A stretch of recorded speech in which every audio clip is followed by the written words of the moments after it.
Bonjour à vous! On se retrouve aujourd'hui pour une nouvelle vidéo avec pour thématique comment déterminer son type de peau. C'est une question qui revient tout le temps et c'est normal parce que quand on arrive tout fraîchement dans le domaine de la beauté et qu'on commence à s'intéresser au make-up, c'est pas évident de choisir ses produits et quand par exemple dans une vidéo on évoque une peau sèche, une peau mixte, une peau grasse, ça peut être sujet à des questionnements. Comment on peut savoir que notre peau est grasse, notre peau est déshydratée ou notre peau est mixte, enfin, pas mal de critères en plus, on a tellement de facteurs qui pourraient nous embrouiller un petit peu. C'est vrai que dans pas mal de mes vidéos, je vous ai déjà évoqué le sujet, je vous ai même déjà aidé à trouver votre type de peau, mais cette vidéo n'a pas cette thématique. Du coup, je me suis dit que j'allais tout recentrer ici, avec cette thématique dans le titre, qui sera plus facile à retrouver, et je me suis dit que ça pouvait être un rappel pour les personnes qui encore aujourd'hui peuvent douter sur leur type de peau. Ça ne sera pas une vidéo très longue, ça sera surtout une vidéo qui va vous servir de repère. Rien n'est marqué dans le marbre, ce sont des directions qui sont quand même générales, donc le but c'est de vous découvrir et de vous observer. Et je vais vous donner quelques pistes, quelques conseils qui peuvent potentiellement vous aider pour essayer de déterminer son type de peau. Et pourquoi c'est important de connaître son type de peau? Premièrement, ça va vous permettre de gagner en liberté d'action. Si vous connaissez votre type de peau, vous arriverez de vous-même à choisir vos produits de soins, vos produits de make-up. Est-ce que ça va faire que vous ne vous tromperez jamais et que ce sera votre produit idéal et parfait? Non, parce que déjà ça n'existe pas le produit parfait et idéal, mais c'est surtout que ça va vraiment vous donner cette liberté à vous dire bah oui, ça c'est plus destiné aux peaux grasses, ça c'est destiné aux peaux sèches, et vous allez petit à petit cibler. Ce qui fait que vous allez quand même vous diriger vers une meilleure direction que si vous ne la connaissez pas. Ensuite, il est vrai que parfois si vous vous faites conseiller et que, bah je sais pas, suivant comment vous êtes maquillé au coiffeur, c'est difficile de déterminer votre type de peau, donc vous pouvez aussi avoir un conseil qui soit pas le meilleur pour un make-up ou pour un produit de soin. Moi je dis toujours, plus on est libre de ses mouvements, plus on est libre de sa liberté d'action et de penser, mieux on peut choisir et mettre des limites. Vous voyez ce que je veux dire? C'est important quand même de savoir se connaître au mieux. C'est pas le plus évident, mais en tous les cas j'espère que ces pistes vont vous aider pour avoir la meilleure direction. Alors on va aller dans le vif du sujet. Il existe des peaux normales, des peaux sèches, très sèches, des peaux grasses et des peaux mixtes. Je n'en ai pas oublié, on va revenir sur les autres options qui sont très importantes aussi. Les peaux normales, on va dire, vous avez une tendance à pas trop briller, à pas avoir la peau inconfortable qui va tirailler et pas d'inconfort particulier, les pores pas très apparents. Donc c'est plutôt une peau, on va dire presque idéale et sympatoche parce que vous pouvez mettre pas mal de choses. Enfin, vous pouvez mettre pas mal de choses. Oui, non, parce que si vous mettez un produit pour peau grasse, ça peut avoir un impact. On y reviendra. Pour les peaux sèches, bien souvent vous avez un inconfort quand vous vous démaquillez et quand vous avez fait votre routine. Vous sentez que ça tiraille un petit peu et vous avez besoin de ce confort. Les peaux très sèches, c'est un level au-dessus, c'est-à-dire que vous avez souvent ce besoin de confort, ce besoin de souplesse et parfois avec des zones un petit peu plus impactées où vous avez des zones qui vont presque craqueler, peler parce que votre peau est très très sèche et donc très inconfortable. Donc vous avez besoin de moelleux. Alors une peau grasse, c'est une peau qui a tendance à briller de manière générale presque partout. Et vous avez les peaux mixtes qui, quant à elles, peuvent avoir pas mal de facteurs, c'est-à-dire souvent une zone T qui va briller, des joues normales, ou des joues déshydratées, ou des joues sèches, ça dépend. Ça, la peau mixte, c'est un petit peu plus, pas compliqué, mais plus difficile à contrer, notamment pour les soins. Moi, j'ai une peau mixte, à tendance déshydratée, puisque j'ai mes joues qui tiraillent beaucoup. Évidemment, c'est bien beau de savoir ça. Bah oui, c'est bien, ouais, ça, je peux potentiellement avoir ça, mais comment je peux savoir si c'est vraiment ça, ma peau? Eh bien, je vous ai souvent donné une astuce qui est assez importante, parce que je trouve qu'elle est assez révélatrice. Tout simplement, lavez votre visage. Ne faites pas votre routine soin habituelle, attendez une bonne demi-heure et voyez comment votre peau réagit. Après une demi-heure, une peau normale, vous ne verrez pas tellement de différence, c'est-à-dire que même si vous n'avez pas encore fait votre routine soin, voilà, vous n'allez pas avoir de tiraillement, vous n'allez pas avoir des zones qui vont briller, pas de grands changements, pas forcément de besoin particulier. Une peau grasse, une demi-heure après avoir nettoyé votre visage, vous n'avez pas fait votre routine, votre peau va commencer à briller un peu partout. Donc la zone T, les joues, alors ça peut briller de façon différente, mais en tous les cas votre sébum va commencer à ressortir. C'est votre peau qui est comme ça. Et là où vous ne devez pas faire l'amalgame, c'est que la peau mixte va briller que sur une partie du visage, alors que la peau grasse a tendance à briller partout. C'est-à-dire que moi, je vais, après une demi-heure ou une heure, je vais briller sur ma zone T, et j'aurai mes joues qui vont me dire « Ouais, mais quelque chose, ça tiraille, ça tiraille, ça tiraille ». Vous voyez ce que je veux dire? Donc j'aurai pas du tout de brillance sur mes joues. Une peau sèche, Pareil, lorsque vous allez nettoyer votre visage, une demi-heure après, ou là vous allez sentir que c'est pas forcément très agréable. Parce que vous sentez que ça tire, que c'est pas confortable et que vous avez vraiment besoin de mettre quelque chose sur votre visage, c'est pas agréable du tout. Et une peau très sèche, encore plus, parce que là pour le coup ça va tirailler davantage et vous sentez limite que comme si vous aviez fait un masque sur votre visage qui vous tire partout. Et effectivement, c'est des sensations que vous pouvez ressentir une fois que vous avez nettoyé votre visage et que vous avez attendu une demi-heure. Même une heure, attendez même une heure. Si vous faites ça le soir, vous pouvez même attendre une heure. Une demi-heure, vous voyez très vite quand vous avez une peau sèche, voilà. Mais attendez même une heure si vous avez un doute. Mais très vite, vous allez vous rendre compte que ces petites pistes-là vont vous amener vers la direction de votre type de peau. Honnêtement, rien qu'avec cette astuce, vous y verrez plus clair. Après, vous avez également votre type de peau et des états de peau. Puisque vous pouvez avoir les peaux déshydratées, très déshydratées, les peaux sensibles, très sensibles et les peaux à imperfection. Donc là, c'est les états de peau qui peuvent être pour certaines personnes ponctuels. Prenons mon exemple, ma peau mixte déshydratée. J'ai effectivement les joues très déshydratées l'hiver et un peu moins déshydratée l'été. Et la peau déshydratée va être en fonction de pas mal de facteurs. Votre hygiène de vie, un produit que vous avez utilisé qui vous a déshydraté, il y a plein de facteurs. Vous pouvez avoir une peau normale, par exemple, presque idéale, mais qui va d'un seul coup devenir déshydratée. Donc il y aura un état de peau déshydratée parce que vous avez utilisé soit un produit qui ne vous convient pas, ou je ne sais pas, vous êtes parti en vacances dans le froid et du coup ça vous a déshydraté votre peau. Donc l'état de peau peut être ponctuel, comme la sensibilité peut être ponctuelle. Après, effectivement, vous pouvez avoir des peaux sèches, très sensibles tout au long de l'année. Il y a vraiment les types de peau générales et ce qui s'imbrique et qui peut complexifier la chose. Une peau normale déshydratée, une peau mixte déshydratée ou une peau mixte sèche, une peau sèche sensible, une peau sèche à imperfection. Donc à vous de cibler un petit peu. Mais déjà, déterminez votre type de peau et ensuite l'état de peau va venir assez rapidement. Parce que vous allez sentir un petit peu tous ces désagréments. Parce qu'effectivement, si vous appliquez un soin sur votre visage et que tout de suite vous allez rougir et que ça va piquer ou être inconfortable, effectivement, ça peut signifier que vous avez une peau réactive et sensible. À partir de là, une fois que vous avez nettoyé votre visage et que vous avez fait le test de la demi-heure ensuite ou l'heure qui a suivi et vu un petit peu comment votre peau allait réagir, vous allez quand même cibler votre type de peau. On peut avoir son état de peau qui peut changer d'un mois à l'autre. Prenons mon exemple, comme je vous disais en hiver ma peau est beaucoup plus déshydratée et un peu moins l'été parce qu'il fait plus chaud et du coup elle retrouve de la souplesse. Mais il m'arrive aussi à avoir quelques imperfections. Mon état de peau a été un petit peu perturbé par des soins, ou même les hormones qui peuvent jouer, rentrer en ligne de compte, sensibiliser la peau un petit peu plus davantage. Donc ça c'est vraiment du ponctuel. Évidemment, et ça je vais y venir de suite parce que vous allez me poser la question, c'est mais oui mais quand on a une peau mature, je vous ai dédié une vidéo et là pour le coup je vous y invite mais fortement. Parce que ça aussi c'est une question qu'on me pose très souvent. Qu'est-ce qui est le plus adapté pour les peaux matures? Je vous fais un résumé, mais franchement, je vous y invite. C'est très important parce qu'on fait beaucoup d'amalgames sur les peaux matures. On les ressent vraiment sur un même sujet, alors qu'au final, encore une fois, une peau mature n'est juste finalement qu'une catégorie dans laquelle on nous met lorsqu'on prend de l'âge. Alors je sais que pour celles qui me suivent au quotidien, je vais radoter.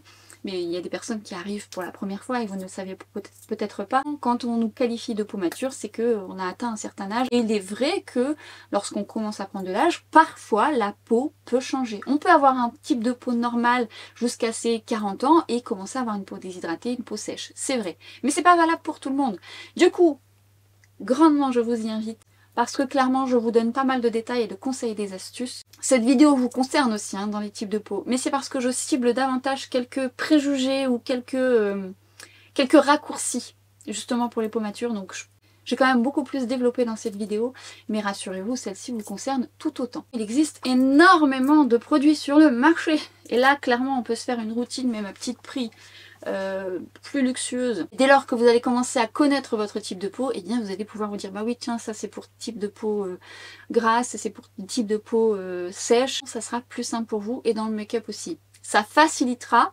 Est-ce que ça va vous permettre de cibler la perfection? Ben non, encore une fois ça n'existe pas, mais au moins ça va vous diriger vers quelque chose qui va simplifier votre quotidien. En plus de ça, lorsqu'on utilise des produits qui ne sont pas adaptés à son type de peau, eh bien, notamment pour la routine, vous allez commencer à partir sur une routine qui ne vous convient pas, qui va forcément avoir un impact sur votre peau et qui, lorsque vous allez appliquer votre make-up, va avoir un impact sur votre make-up. Donc ça sera un effet boule de neige. Il est possible qu'en écoutant cette vidéo, vous allez vous dire « Ah, je vais devoir tout revoir ». C'est pas grave, c'est pas grave.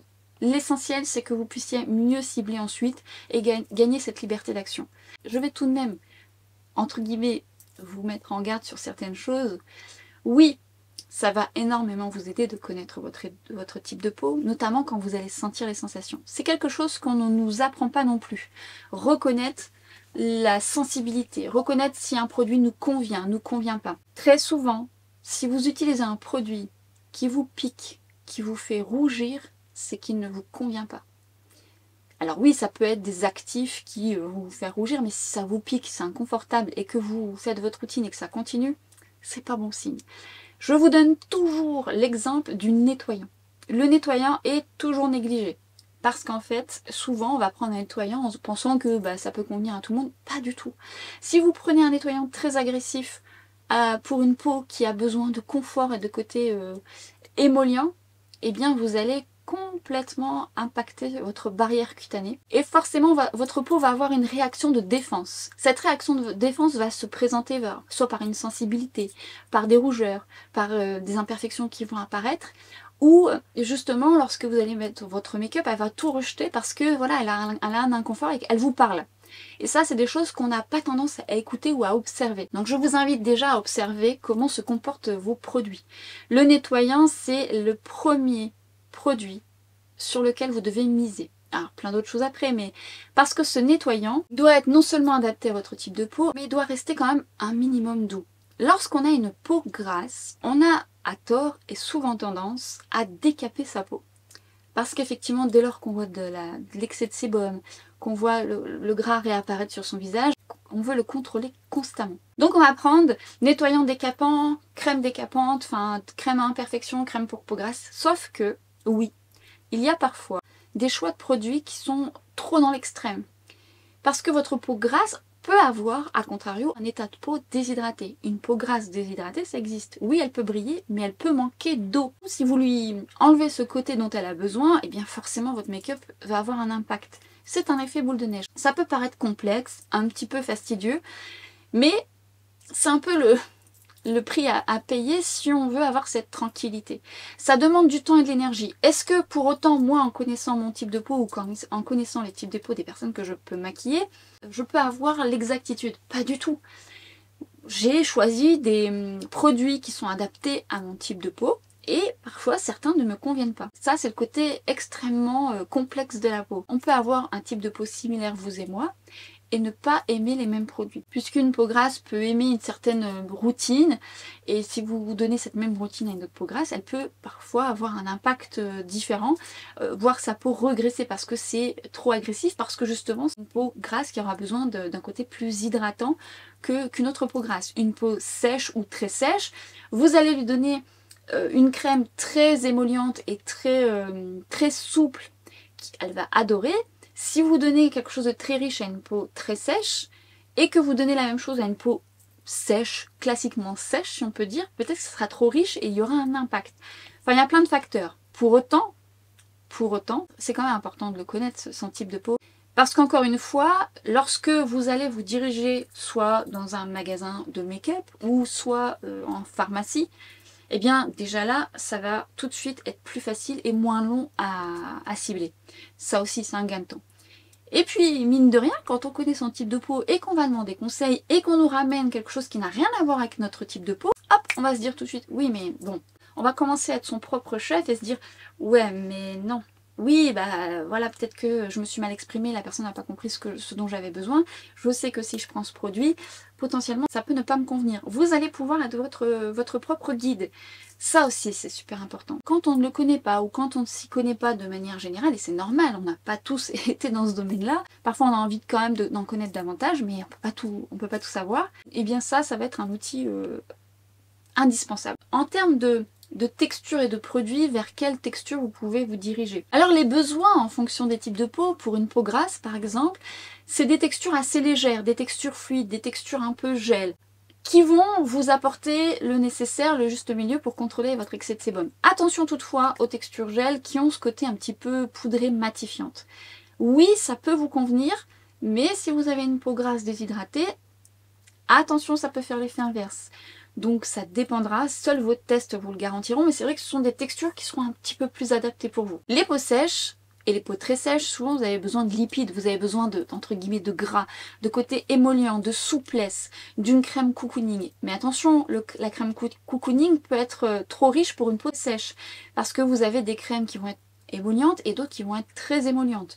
Donc à vous d'adapter selon votre peau sèche et très sèche. Mais souvent vous avez besoin de ça, vous avez besoin de lipides et d'hydratation. L'hydratation n'est jamais un tort pour tous les types de peau parce qu'on a tous besoin d'hydratation. Le côté émollient, c'est vraiment le réconfort des peaux sèches et très sèches. Prenons un exemple, si vous prenez une crème émolliente sur une peau grasse, ça sera non seulement trop gras et ça va justement sécréter plus de sébum, ouvrir les pores encore plus parce qu'il y aura une peau en souffrance, faire apparaître des points noirs, ce qui sera trop riche. Vous voyez ce que je veux dire? Une peau mixte, eh bien c'est là tout le problème, c'est un peu mon cas, c'est que l'idéal serait de faire un layering, de mettre une crème sur la zone T et de mettre une autre crème sur les joues. Moi ça m'arrive de le faire, parce qu'il est vrai que certaines crèmes parfois vont faire regresser plus ma zone T, et je vais avoir un côté confortable. Et en plus de ça, j'ai une peau qui a une tendance déshydratée. Donc, voilà, je jongle. Cela dit, aujourd'hui, on a quand même pas mal de produits qui nous permettent de faire tout en un. Mais sachez que c'est une option aussi pour les peaux mixtes de faire du layering. Pour les peaux déshydratées,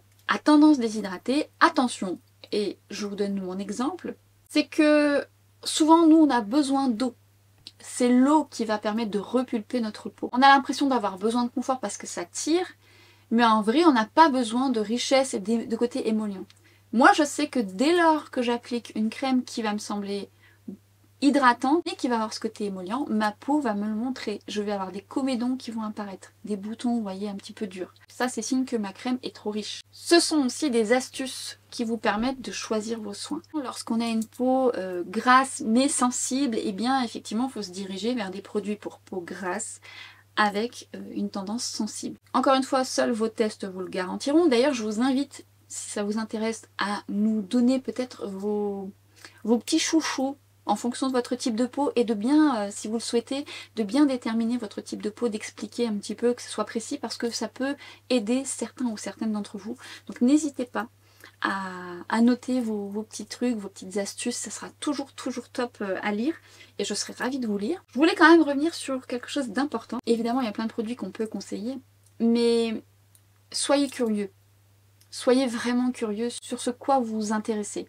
Également, si vous suivez des personnes autour de vous, sur les réseaux sociaux, si vous avez un peu le même type de peau, ça ne garantit pas que ces produits vont fonctionner sur vous, mais ça vous dirige vers une personne qui a un peu ce type de peau. Souvent vous me dites, bah moi je me fie à toi parce qu'on a un peu le même type de peau.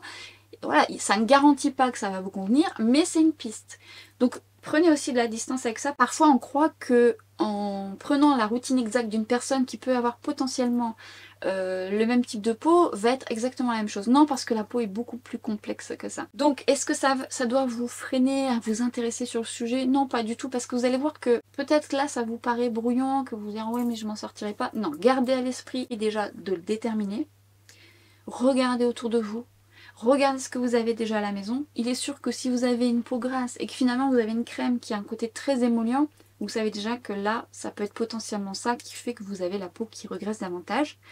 Mais à contrario, si vous avez effectivement une peau grasse et en plus une peau grasse déshydratée et que vous avez des produits qui vont être très abrasifs, matifiants, contrôle l'excès de sébum et il n'y a rien qui vous apporte un petit côté réconfort, c'est-à-dire une hydratation, quelque chose qui vous repulpe un peu la peau et qui vous fait souffler un petit peu. Voilà, il est possible aussi que ça peut avoir un impact, que vous l'agressez un peu plus et du coup, plus elle va être matifiante, plus elle va être agressée, parce que je sais que c'est un petit peu le désarroi des peaux grasses, c'est voilà, elle brille et bien il faut tout de suite que je contrôle et c'est normal, je comprends parce que bah, c'est presque énervant même de faire un make-up et de aller 5 minutes après, 10 minutes après, d'avoir tout le make-up qui commence à luire et c'est pas le plus agréable. Donc il y a forcément votre type de peau qui est comme ça, mais il y a aussi le fait que parfois dans sa routine, il manque quelque chose où il y a trop de choses, trop d'agression entre guillemets, et la peau bah, elle sécrète encore plus d'excès de sébum parce que finalement elle se dit stop, là il y a trop. Une peau sèche c'est pareil, si par exemple vous lui apportez un côté émollient mais pas assez riche parce que votre peau vous réclame encore plus de confort, encore plus de lipides, oui, ça va être un confort sur l'instant et ensuite ça va retirailler parce que votre peau n'aura pas eu sa juste dose. Une peau sèche plus ou moins classique lorsque vous allez lui apporter la juste dose, ben, elle va être confortable quand même tout le long de la journée parce qu'elle sera sèche mais raisonnablement. Donc c'est vraiment assez large, mais c'est quand même assez parlant. C'est des choses que vous devez observer. Ne changez pas tout ce que vous avez à la maison. Observez déjà par rapport à l'astuce que je vous ai donnée. Sortez vos produits et voyez un petit peu ce qui potentiellement pourrait vous convenir. N'oubliez pas non plus qu'il y a le type de peau qui est le critère principal à prendre en compte et l'état de peau. Parce qu'encore une fois, vous pouvez avoir une peau sèche, déshydratée.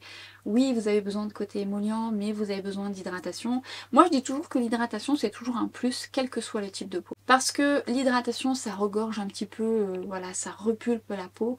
On a la juste dose, bien sûr, vous pouvez avoir un excès d'hydratation, mais c'est toujours un plus pour chaque type de peau. Voilà, les zones de réduite de déshydratation, ça permet de repulper tout ça. À vous de voir le niveau dont vous avez besoin surtout. Donc voilà, c'était les grandes lignes. Toutefois, si vous avez des questions par rapport à votre type de peau, n'hésitez pas à les noter en commentaire. Peut-être que je ferai une partie 2 pour potentiellement répondre à ces questions, ou peut-être parce que j'aurais oublié des choses. J'ai quand même fait les grandes lignes, donc j'espère que ça vous a été utile. Ça a été le cas, et si vous pensez qu'elle peut être utile, n'hésitez pas à la partager, la liker, et encore une fois, n'hésitez pas à partager votre type de peau, vos produits chouchous, peut-être des produits qui ont quand même changé la donne, et puis comme ça va vous permettre également de vous conseiller les uns et les autres. Moi ça me plaît beaucoup, et vous vous êtes très souvent aidés les uns et les autres, parce que c'est comme ça qu'on avance. Encore une fois, on est une équipe. Il y a mon recul de make-up artiste, il y a mes conseils personnels, hein, parce que je suis comme vous, hein, moi aussi. Hein.